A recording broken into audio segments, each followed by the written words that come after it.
BJP में संगठन पर्व के नाम पर प्रदेशों में अध्यक्ष चुनने का दौर जारी है। हेमंत खंडेलवाल के रूप में मध्य प्रदेश बीजेपी को तो नया अध्यक्ष मिल गया, मगर राष्ट्रीय अध्यक्ष को चुनने में पार्टी को भला क्यों इतनी कठिनाई हो रही है? क्या अड़ंगा आ रहा है एक सर्वसम्मत नेता चुनने में? क्या अध्यक्ष के नाम को लेकर संघ और बीजेपी में कोई टकराव चल रहा है या तकरार हो रही है? और दिल्ली में आरएसएस के प्रांत प्रचारकों की जो बैठक हो रही है उसको भी इसी नजरिए से देखा जा रहा है। क्या इस बैठक से मिले फीडबैक के आधार पर बीजेपी में किसी नए अध्यक्ष का नाम सामने आएगा? क्या बीजेपी 15 जुलाई के पहले कोई नया नाम तय कर पाएगी?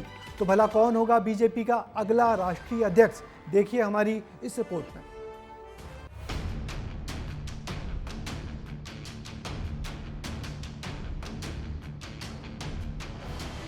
मध्य प्रदेश बीजेपी को नया अध्यक्ष तो मिल चुका है। चर्चा थी कि एमपी का बॉस मिलने के बाद राष्ट्रीय अध्यक्ष के नाम पर भी जल्द मुहर लग जाएगी, पर ऐसा हुआ नहीं। हालांकि दिल्ली में राष्ट्रीय स्वयंसेवक संघ के अखिल भारतीय प्रांत प्रचारकों की बैठक ने फिर राष्ट्रीय अध्यक्ष के चुनाव पर अटकलें तेज कर दी हैं। इस बैठक में आरएसएस प्रमुख डॉक्टर मोहन भागवत, सर कार्यवाह दत्तात्रेय होसबले और अन्य राष्ट्रीय स्तर के कार्यकर्ता हिस्सा ले रहे हैं। सूत्रों के मुताबिक इस बैठक में भारतीय जनता पार्टी के नए राष्ट्रीय अध्यक्ष के चयन को लेकर भी चर्चा हो रही है, क्योंकि बड़े फैसले में संघ की सलाह जरूरी होती है। बड़े नेता संभावित नामों पर मंथन कर रहे हैं। संघ की सहमति के बिना निर्णय आमतौर पर नहीं लिए जाते हैं। 2024 के चुनावों में बीजेपी को पूरा बहुमत नहीं मिला। ऐसे में 2029 के लिए मजबूत नेता की तलाश है जो संगठन को और मजबूत करे। आडवाणी से लेकर राजनाथ सिंह और अमित शाह के चयन में संघ की भूमिका काफी अहम रही है। कारण यही सामने आता है कि संघ जिस नाम को चाहता है अध्यक्ष के तौर पर, उसे प्रधानमंत्री श्री नरेंद्र मोदी और अमित शाह जी गृह मंत्री, जो भारतीय जनता पार्टी के दोनों महत्वपूर्ण नेता हैं, वो शायद उस पर सहमत नहीं थे। इसके कारण ये देरी हुई। सूत्रों के मुताबिक आरएसएस एक ऐसे नेता को प्राथमिकता देना चाहता है जो संगठनात्मक रूप से मजबूत हो, कार्यकर्ताओं के साथ गहरा जुड़ाव रखता हो और वैचारिक प्रतिबद्धता के साथ पार्टी को 2029 के लोकसभा चुनाव के लिए तैयार कर सके। अब कुछ सहमति बनी है, तो इसलिए हम देख रहे हैं कि राज्यों में चुनाव की प्रक्रिया अचानक तेज हुई। अब उसके बाद राष्ट्रीय अध्यक्ष का चुनाव जुलाई माह में ही उनको करना है, तो कहीं ना कहीं दोनों के बीच, संघ और भाजपा के बीच में एक सहमति बनी है। नए राष्ट्रीय अध्यक्ष के लिए कई नामों पर चर्चा हो रही है। इसमें कुछ नाम आप भी देखें। केंद्रीय कृषि मंत्री और मध्य प्रदेश के पूर्व मुख्यमंत्री शिवराज सिंह चौहान का नाम सबसे आगे माना जा रहा है। वहीं मनोहर लाल खट्टर, धर्मेंद्र प्रधान, केशव प्रसाद मौर्य और भूपेंद्र यादव के नामों पर भी मंथन जारी है। सूत्रों का कहना है कि नए राष्ट्रीय अध्यक्ष के चयन के साथ ही बीजेपी में बड़े संगठनात्मक बदलाव देखने को मिल सकते हैं। कई मौजूदा राष्ट्रीय महासचिवों को हटाया भी जा सकता है और युवा चेहरों को संगठन में महत्वपूर्ण जिम्मेदारी दी जा सकती है।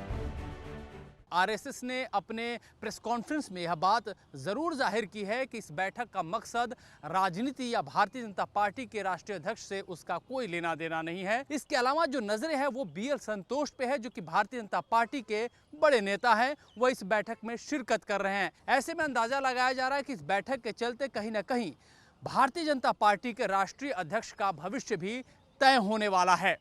कैमरा पर्सन मोनू कुमार के साथ अमृत तिवारी, विस्तार न्यूज, दिल्ली। और इस मसले पर आज हमारे साथ स्टूडियो में हैं वरिष्ठ पत्रकार संजीव आचार्य, जिनसे हम लगातार चर्चा कर रहे हैं। संजीव भाई, क्या आपको लग रहा है कि नड्डा को उत्तराधिकारी चुनने में बीजेपी को भला इतना वक्त क्यों लग रहा है? देखिए, इसलिए इतना वक्त लग रहा है क्योंकि ये एक बहुत महत्वपूर्ण निर्णय है। क्योंकि अभी तक जिस तरीके से भारतीय जनता पार्टी के संगठन को पर्दे के पीछे से अमित शाह ही चला रहे हैं। पहले वो अध्यक्ष थे, उसके बाद जेपी नड्डा भले ही अध्यक्ष बन गए, लेकिन सब जानते हैं, राजनीतिक पंडित भी जानते हैं और पूरी भाजपा जानती है कि पार्टी के संगठन में सारे निर्णय जो हैं वो अमित शाह ही करते आ रहे हैं। अब चूंकि ऐसे समय में एक बीच में नड्डा का एक बयान जो आया था कि अब हमको आरएसएस की जरूरत नहीं बची, अब हम आत्मनिर्भर हो गए हैं, उस बयान को बहुत लंबा खींचा गया, बिटवीन द लाइन्स उस पर कई तरह की बातें हुई। ये भी माना गया कि लोकसभा चुनाव में परिणाम में उसमें नुकसान भी हुआ। तो उसके बाद से ये बात हुई कि अब आरएसएस के साथ में संबंध वापस से वैसे हों जिससे कि नुकसान ना हो। यानी अब जिस तरीके से कुछ कयासबाजों ने नाम उछाल दिया था संजय विनायक जोशी का, जो मुझे लगता कभी हो नहीं सकता, क्योंकि उनके सीधा सीधा झगड़ा जो है वो नरेंद्र मोदी से है और जाहिर है कि उनको कैसे बना सकते हैं। तो ऐसे समय में एक ऐसे नाम पर ये लोग सर्वसम्मति बनाना चाहते हैं जिसमें कि नरेंद्र मोदी और अमित शाह दोनों, खास तौर पे अमित शाह को जिस पर सहमति हो, क्योंकि उन्हीं को पर्दे के पीछे से चुनाव प्रबंधन से लगा करके और पार्टी के तमाम बड़े फैसले करने रहते हैं। क्या माने कि संघ अपने मन का अध्यक्ष बनाना चाहती है, इसलिए बीजेपी यानी कि मोदी और शाह के बीच संघ और का टकराव चल रहा है, इसलिए किसी नाम पर एक सहमति अब तक नहीं बन पाई है? नहीं, मुझे लगता है कि पिछले दिनों जब नरेंद्र मोदी नागपुर गए थे जी। और उन्होंने संघ प्रमुख मोहन राव भागवत से मुलाकात की थी, उसके बाद में ये चर्चाएं बाहर आई थी कि दोनों के बीच में कई जो छोटे मोटे मनमुटाव के मुद्दे थे उन पर बात हो गई है। तो सर वो कौन सा नाम हो सकता है अब तक जिसमें बीजेपी और संघ एकजुट हो रहे हैं? अभी जितनी भी खबरें छन के आ रही हैं उससे लगता है कि मनोहर लाल खट्टर के नाम पे सहमति बनती जा रही है, क्योंकि वो प्रधानमंत्री के भी बहुत नज़दीकी हैं, अमित शाह से भी उनके बहुत अच्छे संबंध हैं और वो संगठन के बहुत पुराने व्यक्ति हैं, आरएसएस की पूरी प्रक्रिया को जानते हैं, संगठन को मजबूत करने का काम करना जानते हैं और यही काम उनको करना है, क्योंकि बाकी प्रबंधन अमित शाह ही करेंगे। तो चलिए देखते हैं कि आने वाले दिनों में अध्यक्ष पार्टी का भला बनता कौन है। और इस विवाद पर पॉलिटिकल राउंडअप का एक्सपर्ट कमेंट ये है कि जेपी नड्डा के बाद कौन, ये सवाल लंबे समय से उलझा हुआ है। दरअसल मोदी शाह ऐसा अध्यक्ष चाहते हैं जो उनकी सुनकर संगठन चलाए। तो संघ का मशवरा है कि अध्यक्ष ऐसा हो जो सिर्फ संगठन पर ध्यान दे, ना तो वो सरकार के किसी मामले में पड़े और ना ही सरकार चलाने वालों से किसी तरीके से कोई प्रभावित हो। साथ ही सरकार और संगठन की छवि अच्छी बनाए और कार्यकर्ताओं में भी एक सकारात्मक संदेश भी जाए। इसलिए अध्यक्ष की तलाश जारी है। उम्मीद है संसद के अब आने वाले सत्र के पहले बीजेपी का नया राष्ट्रीय अध्यक्ष चुन लिया जाएगा।